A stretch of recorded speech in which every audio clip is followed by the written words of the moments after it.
Hi all, అందరు వరలక్ష్మి వ్రతం పూజలు అయిపోయి ఉంటాయి. నేను కూడా చేసుకున్నానండి. ఇంట్లో 5 రకాల ప్రసాదాలు ప్రిపేర్ చేసుకున్నాను. అండ్ అలాగే అమ్మవారికి చీర పెట్టుకున్నానండి.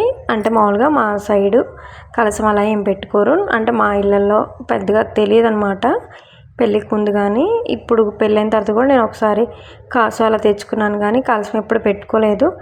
మేబీ ఫ్యూచర్లో తెలుసుకొని పెట్టుకుంటాను. ఇప్పుడైతే సింపుల్గానే చేసుకున్నానండి. అమ్మవారికి ఒక చీర తీసుకొని, అండ్ చీరలో వచ్చిన బ్లౌజ్ కాకుండా సపరేట్గా ఒక బ్లౌజ్ తీసుకున్నాను. అండ్ అమ్మవారికి తాంబూలం పెట్టాను. తాంబూలంలో ఆకు, పసుపు కుంకుమ, ఒక్క అండ్ పసుపు దారము, ఇంకా ఏదైనా ఫలము అంటే కాయ, ఇంకా ఉంటే లేదా కొత్తగా తీసుకుంటే కాసు తీసుకోవచ్చు. నేనైతే కాసు ఏం తీసుకోలేదు. ఆల్రెడీ నా దగ్గర ఉన్న కాసుని పాలతో అండ్ వాటర్తో కడిగి ముందు రోజే తీసి పెట్టుకొని అమ్మవారి దగ్గర అయితే పెట్టుకున్నాను. అండ్ కొత్తగా తీసుకోలేదు అని అనుకుంటే ఇలా కూడా చేయొచ్చు అనమాట.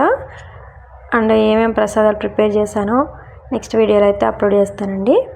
అండ్ మీ ఇంట్లో మీ పూజలు చేసుకున్నారో కామెంట్ చేయండి. వీడియో నచ్చితే లైక్ చేయండి. Thank you for watching.